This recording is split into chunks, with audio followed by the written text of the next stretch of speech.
You are risking prison time, huge fines and reputational damage if you aren't completing your statutory building maintenance tasks. Hi, I'm Jason, and today we will explore how you can identify your statutory tasks so that you can achieve building maintenance compliance. The expectations in facilities management has never been higher. We are in an era of significant new legislation, including the Fire Safety England Regulations 2022 and the Building Safety Act 2022.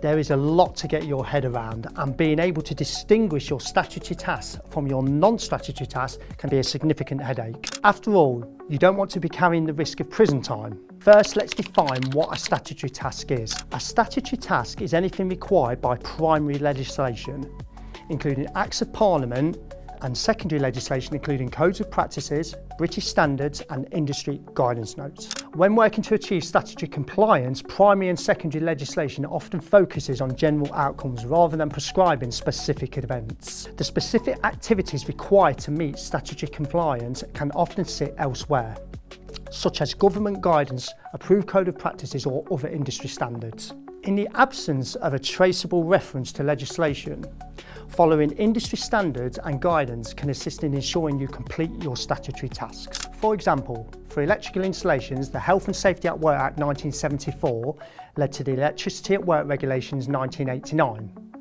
This is supported by the Health and Safety Executive Issued Guidance Note HSR 25, which also references British Standard BS 7671, which is supported by the On-Site Guide. Then we have primary legislation, for example, the Health and Safety at Work Act 1974, secondary legislation, for example, the Electricity at Work Regulations 1989, and an approved code of practice, the HSE Guidance HSR 25, the Electricity at Work Regulations 1989.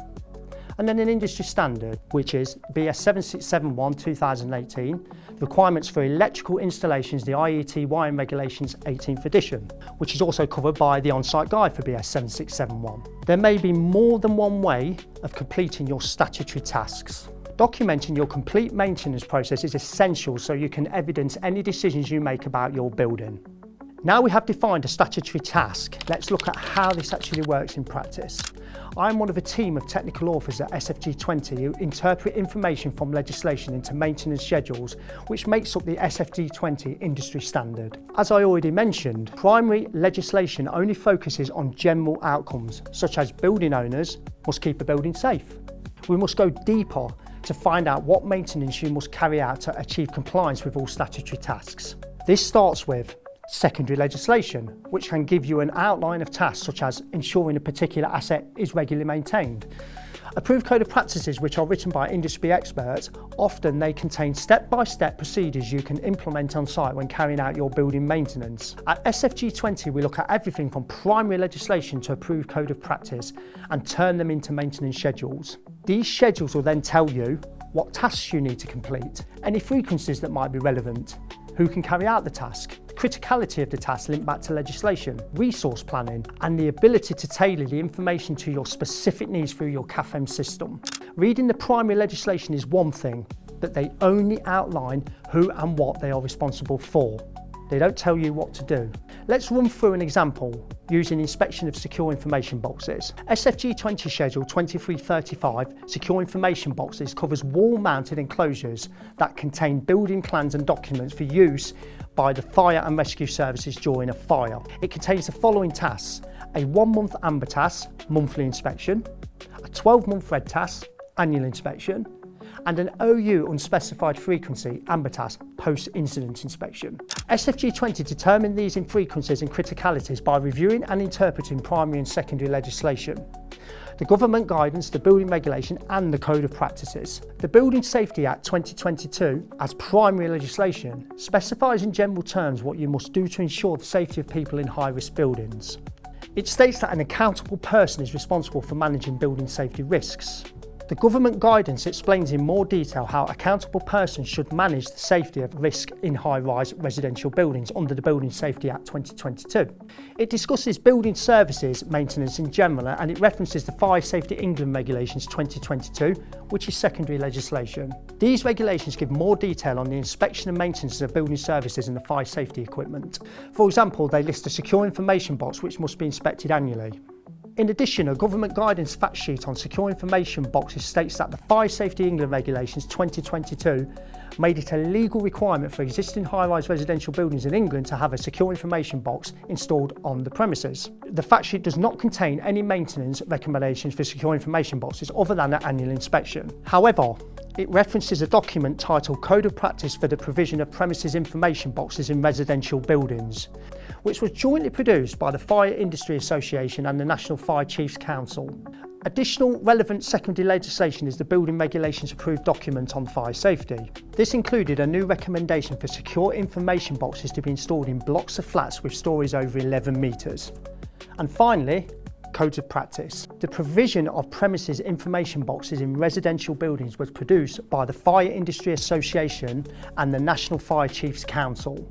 It explains in detail where premises information boxes should be installed, what types of locking devices they should have, what type of information should be kept inside them, and how they should be checked and maintained.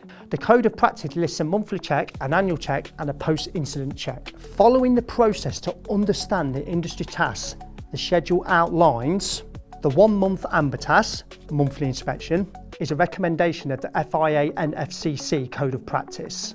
This is neither primary nor secondary legislation. Therefore, in SFG20, the task criticality is amber. The 12-month red task, annual inspection, is a requirement of the Fire Safety England Regulations 2022, which is secondary legislation. Therefore, in SFG20, the task criticality is red. The OU unspecified frequency amber task post-incident inspection is a recommendation of the IFA NFCC Code of Practice. This is neither primary nor secondary legislation. Therefore, in SFG20, the criticality is amber. Now, this sounds like an awful lot for you to do, and quite frankly, it is.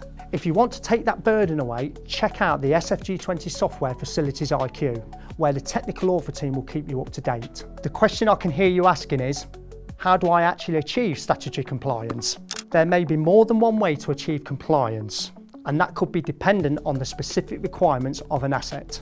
Codes of practices and industry standards are often generic, requiring expertise to add the important final layer of how this can be achieved. The SFG20 technical authoring team review legislation and regulations, then research supporting documentation to create a list of accountable tasks for those responsible for maintenance and completed on site by maintenance personnel. The successful completion of statutory tasks enables building owners and managers to achieve compliance with the primary and secondary legislation. A significant focus in recent years has been on fire safety, but there are equally strict laws covering such things such as air quality, water quality, electrical safety, sanitation, and environmental control. These laws will have an impact on the day-to-day management and operation of building services. If you aren't completing your statutory tasks, you will find yourself in a whole lot of hot water. If you enjoyed the video, then check out our next in the series where we explain how you can distinguish between a statutory and non-statutory task. Did you enjoy this video? Subscribe today to get the latest tips from SFG20, the industry standard for building maintenance.